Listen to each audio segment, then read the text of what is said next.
वालेकुम स्वैब अली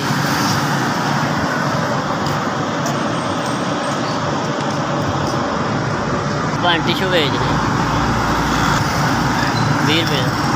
150 का डब्बा बेच रहे हैं 20 रुपये का पैकेट बेच रहे हैं। शुक्र है भैन अल्लाह पाक का 2-3 डब्बे विक जाते हैं 3-4 डब्बे विक जाते 400-500 रुपया दिहाड़ी लग जाती। माड़ा बंदा भान वेख लो थोड़े सामने किहो जे हालात है ने वो बच्चे ने घर किराए का है माड़ी जान है वेख लो थोड़े सामने ही भारा काम मेरे को होंदा ही ना मैं कर सकना वा रात नूं अल्लाह पाक 500-600 रुपया दिहाड़ी दे देंदा बच्चों का पेट पालते पे हाँ मसां खर्चे ही पूरे होंदे ने। बस वेख लो थोड़े सामने जो कुछ है तो बस मजबूरी ना फिर बेच रहे हैं।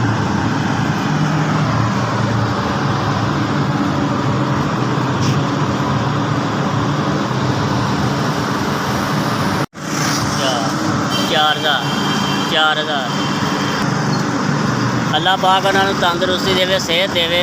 अल्लाह पाक उन्होंने होर ज़्यादा देवे जिन्होंने मैंने 4000 रुपया भेजा माड़े बंदे की खिदमत की है अल्लाह पाक उन्होंने इन्ना को देवे उन्होंने किसी चीज़ की थोड़ ना आवे साढ़े वर्गे गरीबा बंद के हाथ रखते रहन अल्लाह पाक ज़्यादा देवे उन्होंने जिन्हें सानू 4000 रुपया जिन्हें मैंने भेजा